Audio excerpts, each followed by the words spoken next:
est-ce que yow la bëggoon est-ce que yow la est-ce que lii moo taxoon man ma naw la est-ce que yow yaa taxoon may absente biir classe ak gàlle mère bi jaaxle pa bi di kaas tey ma sori woon leen jege ma dem wax ma lu tax sama idole man gëw ma woon ne yow de àdduna rek nga gëm mënoon na ñàkk sama diggante ak yow est-ce que yow la kii idole idole lu tax nga def ma lii sama idole idole est-ce que yow la kii sama idole lu tax nga def ma lii idole lu tax nga def ma lii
tey tam du ma yàgg booy ko booy yaa may dugal fu ne booy. man fii laay laaw.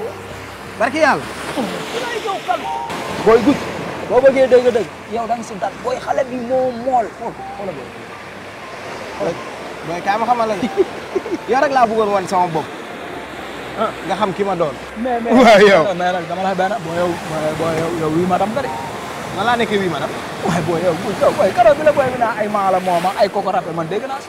ah booy Tafa loolu booy la moo si nekk booy. waaye mais loolu mooy wii ma tam. yooyu galanterie la rek. booy xam nga booy jigéen nañ koy neexal.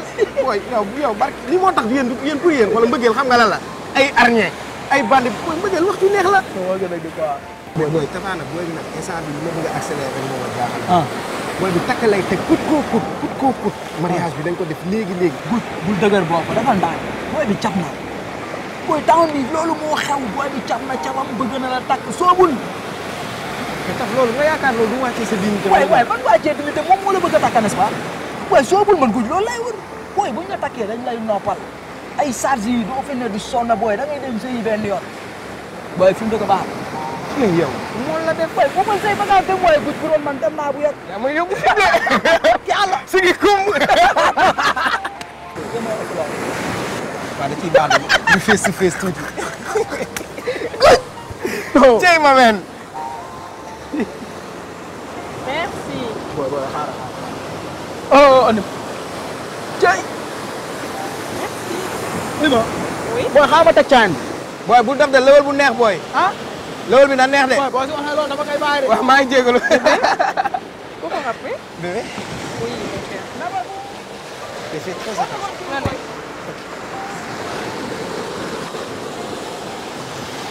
Dites-moi. Oh, damay sori. naka waa kër ga waaye ñëpp a ngi si jàmm alhamdulilah waaw man nag dama amoon benn soxla fi may liggéeyee ne le dama fa am benn maanaam ay jafe-jafe yu ndaw daal am na ci koo xamante ni daal dafa ñëw bees mën naa ni sama patron la wala sama collègue la xaw ma sax bu mu ci doon ndax moom daal ñëw na daal mel ni moom foofu bëgg ñu indil ay problème te nag ku nekk sa liggéey mooy sa teraanga man soutien de famille laa dafa bari ñu bootu sama ginnaaw liggéey bi ci laa yaakaar te nii ma ko gisee ak yii mu may def temps yi su ma bàyyee noonu mu continuer dina ma xañ sama teraanga kooku dafa nekk ci tànku dàqalu ma waaw xale bu tuuti la xaw ma fu mu jógee ak lu ko fi indi mais fatt na ma sonal na ma jamono yii mënuma liggéey ak xel mu dal loolu li ma bëgg daal papa mooy ni mu def ba ni jameet egsi na ni mes dellu na seey bu ma ko fa gisati loolu laa bëgg nga dimbali ma ci.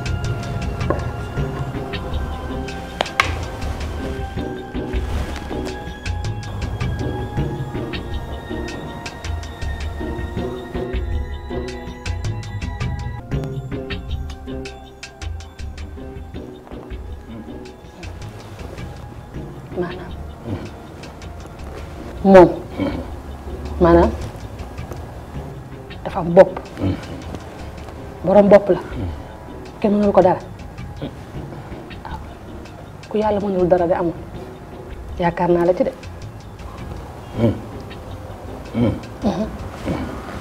bu ma defee dina dem ay ca bokk loolu rek laa bëgg loolu waxoon ko ci tool loolu mos na ma pare ay quelques réglages moo ci des. réglage nee naa la man dama mën sama bopp man xalaat soxlawuma dara ci dund rek laa soxla nga bëgg ma ko soxoree yow tamit xanaa dina mën sax man tamit ma góorgóorlu sax prouver que ni nga xam ne man xam nga man tamit góor yàlla laa demee xam nga jéem a lijjanti benn affaire sax bébé mais xam nga ñëw toog après wiiru lépp nga gérer lépp laa lay gérer commencé naa ko mën naa ko egg di seet ñaar programme moo seet ñaar façon kenn yëgul ko man yow la après lu ñu wax ci néegu sëy bi sutura en plus xam nga lu ma gën a nekk xam nga kan laa bëgg mu nekk sama njëkke sa ex grand bi sa ex jabaru grand bi mami waaw laa bëgg mu nekk sama njëkke ni mu la bëggee daf ma neex nga toppatoo mami wala doomam bi mami laa la wax doomam bi xam naa ko bu baax mami laa bëgg mu nekk sama njëkke loolu moom dina la ba demee gis naa doomam trop sax parce que man moom dëgg yàlla kooku lu nekk defal na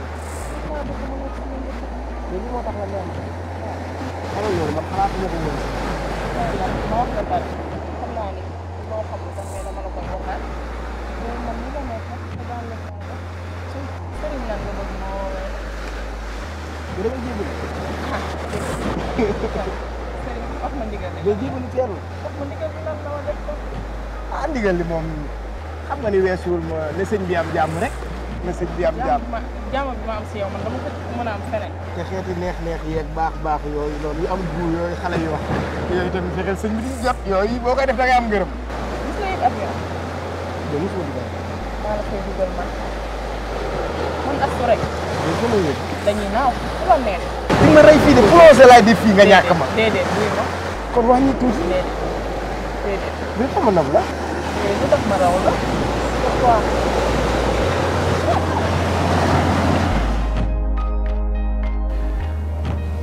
jàppale ma ci loo mën rek papa xale bi toog fa sama yàqute la bu mu fa toog na dem na dem na dem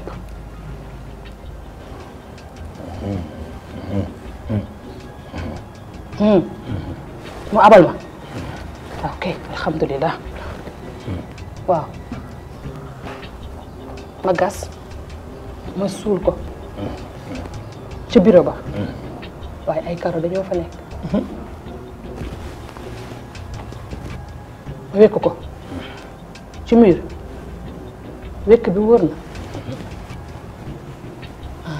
ma am lu ma ci lëmas taf ko ci mur bi ok ñaata mooy weexal bi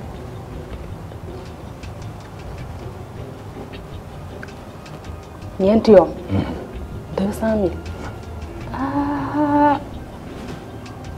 200 000 bari na di papa li ma fayee ko matul sax 200 000 man daal su ma ko mënee defal ci fukki junni nga jàppale ma rek te yàlla tax ok nga jàppale ma rek te yàlla tax jërëjëf jàppale ma ci nag bu baax papa yaakaar naa la ci dégg ginnaaw yàlla yow laa ci yaakaar.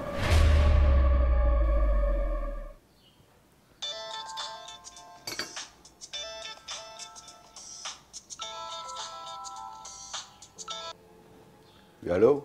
Bonjour. Oui, bonjour. Ça va, na nga def? Ben, je vais bien et toi? Ça va, j'espère que dérangé wu ma la. Ah, yow tam noo may déranger nag yow tamit. En fait, dama la doon woo bon pour te dire que lu ma la nëbbu ah bi ma la gisee ba tey je ne cesse de penser à toi li ñu doon dund yëpp dafay ñëwaat ci man dem xam nga may fàttaliku daal les belles choses qu'on a vécues ensemble donc ma ne xaaral ma woowaat la pour dégg sa voix si ça ne te dérange pas. Mais non, pas du tout. Non, mais déranger tamit. Et puis, c'est vrai, hein. Ça fait 30 ans, mais... dafa mel ni démb la quand je t'ai vu. Dafa mel ni tout ce temps-là n'existait pas. Oh là là, toujours aussi belle. Les yeux pétillantes, hein, radieuse.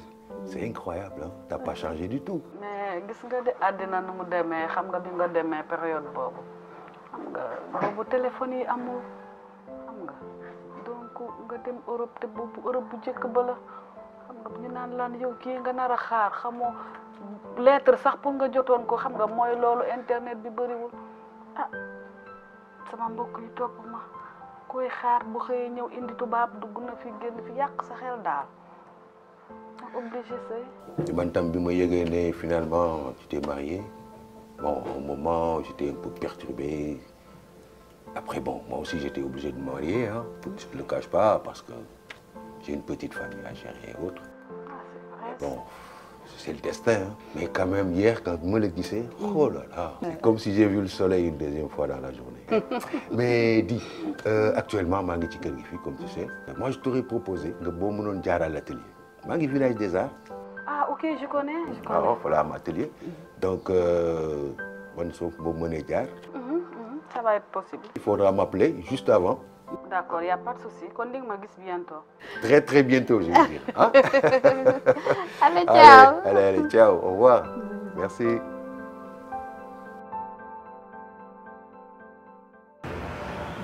Eva. yow yaay kan. Maître Fall, avocat à la cour. État moom moo yónni pour ma jël sa défense.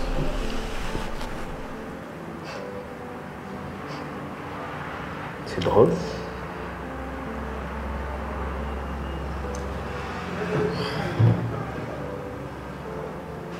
état bi daf ma taxal dugal ma fi toog ba mu neex ko yónnee ma avocat sans mon avis. C'est pas génial ça? Écoutez, madame, j'ai pas de temps à perdre. J'ai des tonnes de clients yu ma war a gisal ci prison bi. Plus vite tu me dis li la fi dugal, mieux c'est. J'ai un avocat. Ma défense est en cours. Merci. Si je comprends bien, t'as pas besoin de mes services, c'est ça? Parfaitement. Dis à ces gens-là que j'ai pas besoin de leur compassion. Tu es bizarre comme détenu.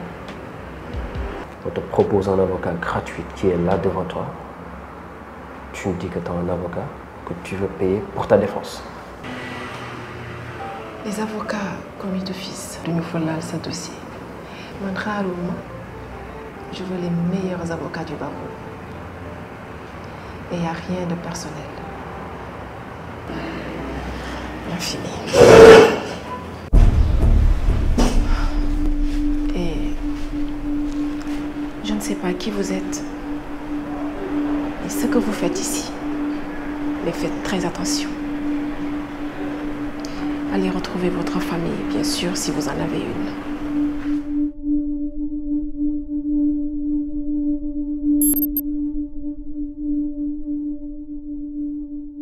Ça me fait plaisir de vous voir ici dans cette prison si spéciale.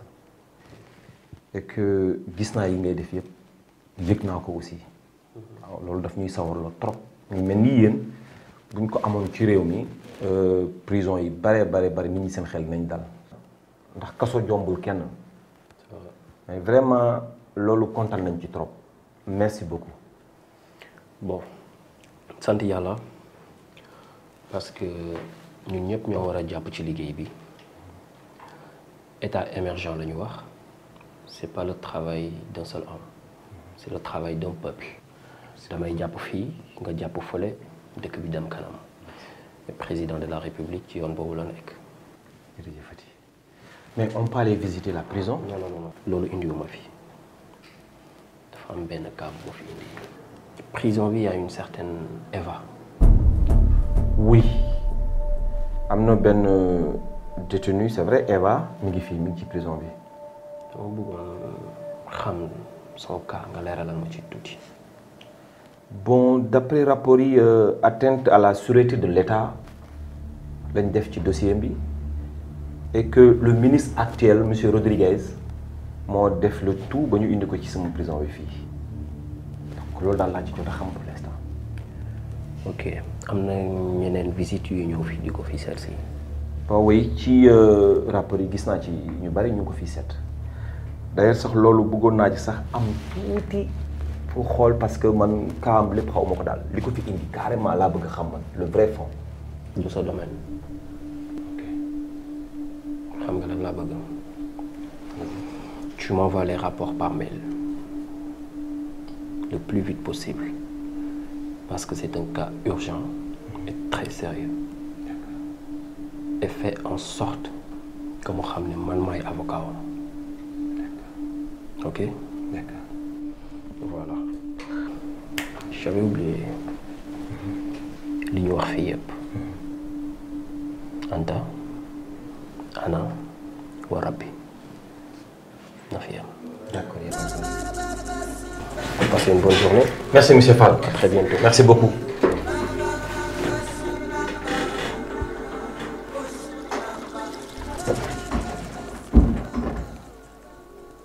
Anta, Anna. Rabbi. Oui, d'accord. Sans souci, je me chargerai de cela le plus rapidement possible. D'accord. Ok, merci. À bientôt. Bonjour, mademoiselle Diouf. J'espère que je suis pas en retard. Binta, da nga bëri caaxaan bàyyi sa yi waay. bañ nga def ba ni nga def ñoom gudde. Comment tu vas? Tranquille toi ma belle. Ça va, ça fait un bail que je te vois pas là, on se croise plus. wóoru naa la comme yaa ngi liggéey kër gi gis naa li ngay def moo tax damay tëdd noppalu ko baa ma dem gérer leneen. Binta, xoolal xam naa ne yenn saa je dépasse les bornes mais lépp c'est dans la logique de les tester. Yow est-ce que gis nga gars yi suñ lay dégg may ñëw duñu xam dañuy toog ba xam dañuy taxaw ñu nekkoon ci li leen neex sax dañuy gaawantu daw dem toog ci seen box mais gis nga lépp dafa am bouche à oreille bu may wër benn courant benn feedback xam nga information yi day daw stratégie la nag pour atteindre suñu cible xam nga ci may wax la dangereuse et non moins agaçante Margot gis nga kooku première réunion de rédaction là am ak moom benn accrochage bu léger c'était un test elle a pas compris c'était pour voir son tempérament xam naa ban façon nit la et j'ai eu confirmation de li ma waxoon ci moom mais t'inquiète pas analyser naa ko te maa ngi koy observer mooy tul de yaakamtiwuma ko xeebuma ko nag benn yoon parce que xam naa ne ni mu tuutee noonu la bëree pexe bëri solo.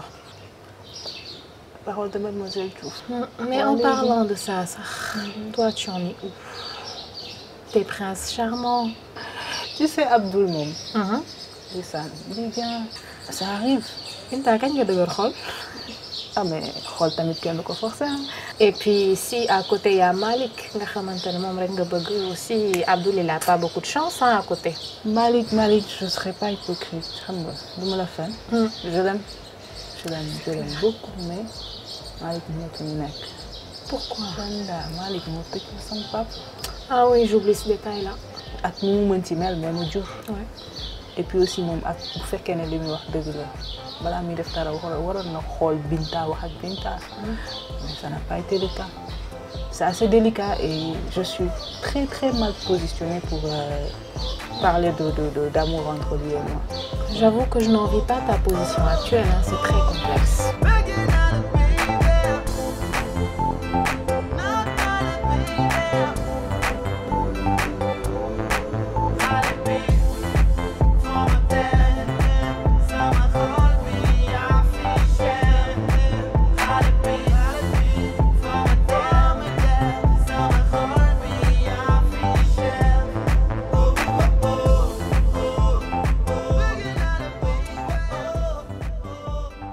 Non, sérieux, je suis claquée. Dafa ma fi dara. ñoo fi def yow ñaxoo sax. mu àtte dëgg nag xool maa ngi tooy xeeb nga ne ma ñaxu ma. Non mais franchement, tu trouves pas que c'est vachement plus sympa de se voir tout en pouvant faire du sport? Ça m'a fait du bien quand même. C'est pratique de faire du sport. Ouais. Par contre, j'ai reçu ton mail pour les recrutements. Non, j'en ai pris 2 pour le moment. Kenny qui c'est une ancienne camarade de classe. Elle s'appelle Laïda Ngom. Et l'autre c'est un photographe. On est ensemble à West Info. De toute façon, je te fais confiance. Hein. Je sais que, comme on dit, tu as un compas dans l'œil. Tu sauras faire le bon choix. Ouais, j'essaie. Mais moi, n'oublie pas, je suis une femme forte. Ça là, ça ne m'atteint pas, hein. Pas du tout. Ah bon hein? Bah non. Pour une femme qui n'a pas l'habitude de faire du sport. Tu sais, les femmes, c'est comme des magiciennes. Elles peuvent sortir plein de games. Je te mets au défi. Qu'est-ce que tu es prête à mettre sur la table? Ça dépend, toi, tu proposes quoi? Et tu proposes quoi? Je sais pas. Je te dirai au moment venu. Ouais. Mais dis-moi, elle est où ta nana là? Ah oui? Je ne sais pas. Je n'ai pas vu depuis jour. Sérieux? yow bu fekkee am nga nee ma am naa wax ma lii la ma dégg non ma dara. Binta, promets-moi en tout cas que tu vas pas rigoler parce que xam naa la. danga mën a kaañoo. dama war a wax. xam nga commencé nga te waxaguma waaye léegi nañ ko bàyyi sax. waaye léegi c'est bon sérieux je vais rien dire dama la tooy. Promis. Ah ok. D'abord, est-ce que tu permets que je fréquente Tonton Sène? Tonton Sène. Tonton Sène kay. Tonton Sène. Tonton Sène. moom nga dégg. Ah. bu fekkee ne doo ko def li Margot def sama papa. Non, toi aussi. Je ne suis pas Margot. yow xam nga ma xam Margot. On n'est pas pareil. Et puis ça, c'est plus sérieux. Oh. Tonton Sène, je commence à nourrir des sentiments pour Tonton Sène. nit ku baax la de franchement xamaluma ko leneen lu dul baax. Mignon. xam nga ni waxee jigéen. mademoiselle ba pare cultivé. xam nga ne yooyu ñoo may daanaka. Penda yaa wax lii yëpp. ah mais loolu laa gis. Binta xam naa ne sax gis nga loolu. mais bon. ah dis-moi. lu tax doon ak sama rajo. Penda tu vas jamais changer quoi. yow Binta yaa gën a xam ne suñu moroom yi. lan lañ ñuy apporter lu dul ay caprice xuloo guddi xuloo bëccëg pamti pamtee la perdre loolu sa temps ah yenn saa yi sax léegi sax tam ñu mbaraan la comme léegi ñoom ñoo àppoo mbaraan mais ñoom ñoo ko moom duñ ko bokk ak kenn. loo ci wax rek amul loo ci bàyyi non dañ lay sonn ba pare duñ wax dëgg. amuñu yërmande alors que mag yi dañu am yërmande. détails yi ñuy lijjanti mag yi duñu lijjanti yooyu détails. ça moom je suis tout à fait d'accord avec toi. les hommes mûrs moom. man sax damaa war a taxu ñëw ci les hommes mûrs noppal. nga yem ci Abdoul rek wala. xoolal man yii retaanu ba ko de Abdoul moom c'est comme ça. kon homme mûr yi xew aux hommes mûrs alors. aux hommes mûrs. Il est sympa de. Qui ça? La fille Khana. Elle est sympa. Bah non, j'ai vu comment vous avez parlé et tout. Je me suis dit que Yenya Khamnani, vous étiez proches. Vous êtes proches, non? Oui. D'accord. Vous êtes ensemble? C'est une amie, je t'avais dit. Mais arrête. Est-ce qu'on peut parler d'autre chose? Pourquoi tu te la racontes comme ça? Moi, je me dis, bien vrai qu'on bosse ensemble, mais c'est pas un secret d'État non plus. Voilà. C'est pas un secret d'État, c'est juste que j'ai pas envie de parler d'elle. Par contre, le gars avec qui il était, bah, je pense que je l'ai déjà vu, hein. Je sais plus, mais il me dit quelque chose. Sa tête me dit quelque chose. Ah bon? Ouais. C'était la première fois que je dis ça. Est-ce qu'ils sont pas ensemble? Je pense que... On va parler d'eux là, encore longtemps? Si tu veux pas en parler, désolé, hein. C'est parler d'eux. Vas-y, parle-moi de toi. De moi? Bah, tu veux savoir quoi? Tu es célibataire, en couple, marié, divorcé, veuve? Non. Say bët rafet na loolu woo ci xol bi du yow yaa fi ñëw mais sa place mu ngi si jol woo.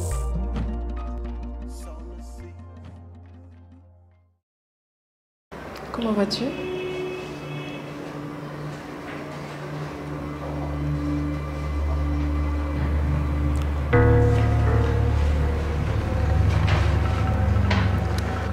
Je prends mes marques. Je crois avoir cerné l'endroit. Et je sais comment sortir d'ici.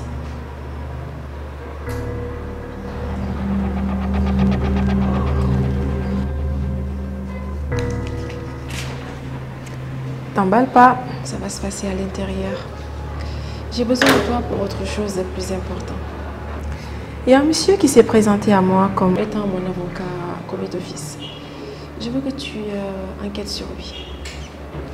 J'ai pas confiance.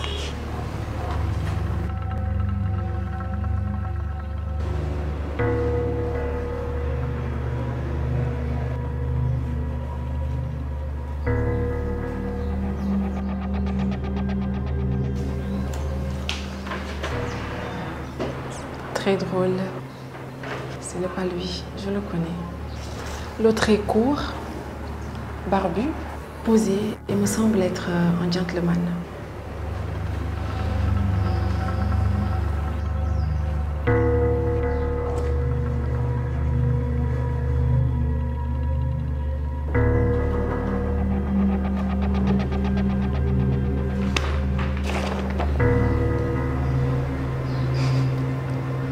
Comment t'as fait? Tu le connais d'où? Ok, désolée pour cette question, ok? Alors, t'as fait ta petite enquête par rapport aux éléments dans la clé USB? Tu es le meilleur. Zéro modestie.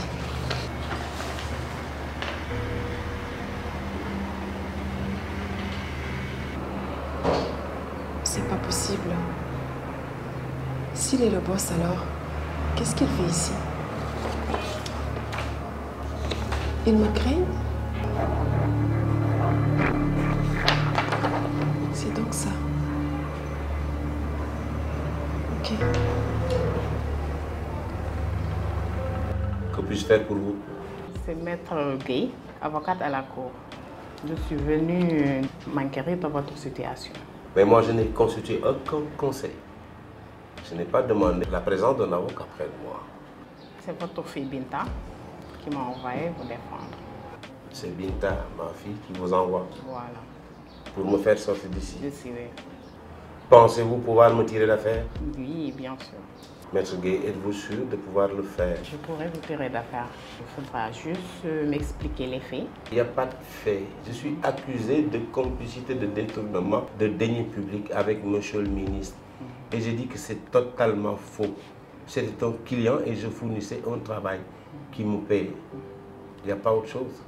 D'accord. Quelles sont vos relations avec le ministre Mal? Madame, je viens de vous dire que monsieur le ministre était un client. Moi, je suis fournisseur. C'est un homme politique, c'est un ministre. Il a besoin de vulgariser ses activités, d'en faire la promotion. Et moi, j'étais prestataire de service. C'est à partir d'un bon de commande bien établi que je fournissais le travail qui m'était demandé. Et en contrepartie, j'étais payé par facture. D'accord. En dehors de ces paiements, est-ce qu'il vous arrivait de recevoir de la part du ministre des cadeaux? Mais oui, parfois. D'accord.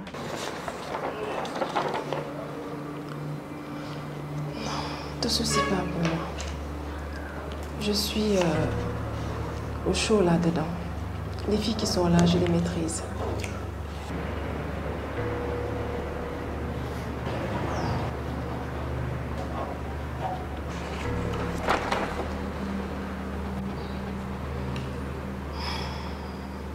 Pas de souci.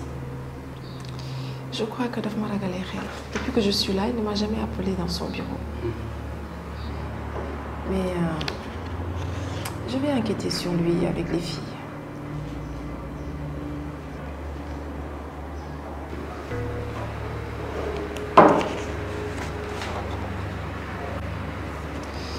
Exactement. C'est un vicelard. Mais tu sais ce que je vais faire? Je vais le séduire. J'ai encore quelques restes. On est d'accord là-dessus? Bien.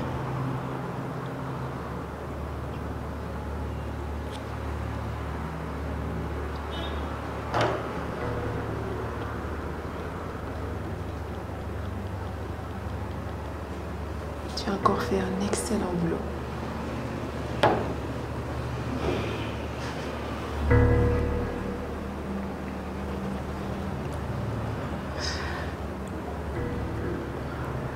La prochaine fois, essaie de me trouver une petite caméra, d'accord?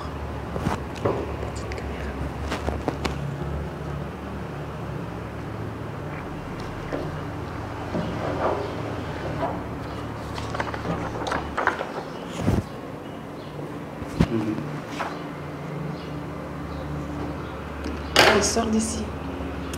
Va trouver ta Dulcinée. Elle t'attend.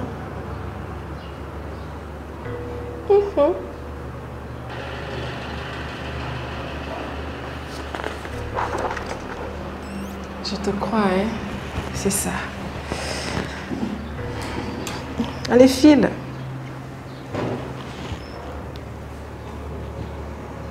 Sois prudent. Et continue de faire attention. Mais oui, souvent c'est de l'argent. Une fois une maison, une voiture. Et sinon, c'est me payer des voyages à l'étranger, c'est tout. D'accord. C'était régulier? Oui, plus ou moins. Quand M. le ministre est satisfait, il ne se retient pas. Il y met le prix. Et vous trouviez normal tous ces cadeaux? Mais là, non, c'est très normal. Je suis content de moi. Fin de moi, mais D'accord. À peu près, vous n'avez pas une idée du montant quand même qui vous a remis? Sur la durée, sauf qu'évaluer, on a 250 millions. 250, d'accord, je vois. Donc, d'après moi, je te comprends, donc complicité de détournement de deniers publics. Donc, nous allons utiliser tous les moyens offerts par le droit donc, pour vous faire sortir d'ici. Donc, soyez rassurés, M. Gueye, vous allez bientôt sortir. Madame, mon cas n'est pas une situation facile, ni simple. Je dis complot, cabale, monter de toutes pièces pour me foutre dans le pétrin. Ce n'est pas une affaire ordinaire. Je fais des jaloux, et donc c'est des adversaires. Il faut de la rigueur et de la pertinence pour pouvoir me tirer l'affaire. Je ne suis pas content ces derniers temps, franchement. Tu fais mal ton boulot. Ah bon? Ah oui, tu dors trop. Bonne nalaw. Regarde ce qui se passe, mais Mais je sais pas. Moi, tu fais mal ton boulot. Parce que tu dors. Mais je ne sais pas. Mais lu tax mënoo ma gis. yow chaque jour ma bëgg la gis mënuma la gis pénitentiaire taxaw sama xef yi ne ma mënuma la gis. kan la ci. ay ku ñaaw ko xees kooku rek taay moo fi nekk. elle m'énerve man. est-ce que c'est pas Aïda. fu gën a ñaaw daal. non moom la rek. oh kooku fa ñaaw jeexee la commencé. mais nag dafa fonk liggéeyam. c'est ça le problème. mais yu mel noonu bu amee heure de récréation mais def ma signe au moins quand même. mais fan laay jaar waaw. mais et les autres. Voilà, mais Eva, en tout cas, elle est très mystérieuse. Elle ne parle presque jamais. Dès que elle a def. Man, tu sais, je me un bon matin, note de service. Je pense que est-ce que nous espions? Oui, Jarle. Jarle. C'est pas. Man, vous faites que tu peux me rassurer qu'il n'y a pas de problème pour ça. C'est que bon. Mais il y a Carole. lu mu def. wax na de. Carole même. waaw. Carole daal elle m'a fait le récit de son histoire. maanaam. ñu ne daal jëkkëram la rey à coup de pilon. dafa sadique. waxuma la néeg mais dafa kër. tu penses qu'elle est pire que moi. non yow sa cas. tu sais yow sa cas grave. fiiraange la jàpp nga jël sa jëkkër soodee ko donc voilà quoi. mais elle est dangereuse. dañ bàyyi kooku sax ñu wax sama cas. ñaata de 2 ans. 2 ans moo ma dese. xam nga nag yow sa cas dafa c'est pas primaire. c'est ça le problème hein. C'est un cas un peu secondaire. bu fekkoon mën nga lijjanti benn somme daal parce que nag man grave man bon si c'était moi tey nga génn. Mais sama gars yi il faut que ma am nu ma def ak ñoom mais c'est ça. ok mais franchement c'est ça. man j'ai pas de problème ah man franchement aw ma problème boobu. mais fay bi nu muy demee noonu. mais il me faut de l'argent quand même c'est ça le problème. d'accord léegi. en attendant ngay xam montant bi. bàyyi ma continuer di fay. déedéet. gars yi buntu bu ubbeeku mu wóor ne la mën nañ fa lekkee xaalis rek dañ fay dugg leurs intérêts avant tout.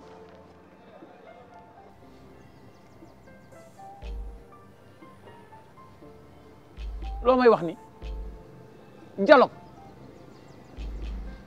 dialogue amul musulman chrétien ci mim réew musuñu am benn problème ndax da ngay gis benn famille ñii nekk chrétien ñi nekk musulman te ñoo bokk benn meen bokk benn wen bu ñu nàmp fête bi nga xamante ni chrétiens yi ñoo ko moom musulman yi ñoo ciy saf sap nga naan ma dialogue musulman chrétien dafa amul lakum diinikum waliya diini. Je vous dis, lakum tarixatul waliya tarixa dialogue bi dafa war a nekk entre les tarixa parce que ñoom ñoo am problème ku ci nekk toog ci sab jàll yaakaar ni yaa gën ñëpp ku ci nekk war nga mën a xam ni la nga mën am na ku mën la ca des bu kii mënee daw kii day mën a yéeg kii mën a waaxu kii mën a maye ndox kii mën leneen bu ngeen boolee seen doole matale lépp. nga naan ma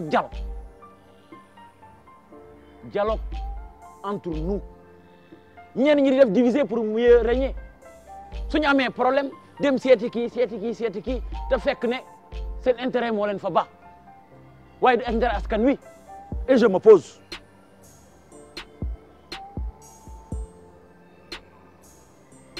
seeni waat moom ak ginaar guy gës a yem buñ ci foree pepp romb nañ la.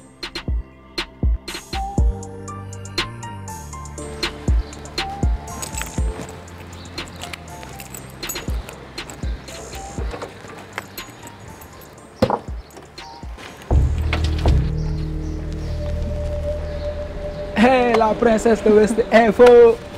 ci du Tafa. Margot go. non Margot non yow da nga am classe quoi. ci loo nekk. waaye cool maa ngi nii. foo jëm ni. waaw man doo bëggoon dugg gaale may affaire yu ma réglé avant pause bi di jeex quoi. mun nga ma gunge plage. plage lu xew ko. mun nga rek daa am saafara mu war a yóbbu ci géej bi cat beeg laa mel bëri sama kaw temps yi te loolu attaru ma ko. loolu bi nga ko waree def moo yàgg man dama la ko yàgg bëgg a tegal. Madou. parce que gars yi fii si kaw dañ la teg bët. yow Margot foog ngay defar sa yaram yow. nañ dem mais wuy ma. mais foog ñu gaaw de parce que dañuy ñëw fii pendita di kaas quoi. kooku yaa ko tal nag dem. Margot. non boy sa oto bi rek dama si yàgg bëgg a dugg quoi. xoolal rek. hey yàlla Margot. non Margot yow man jaaxal nga ma.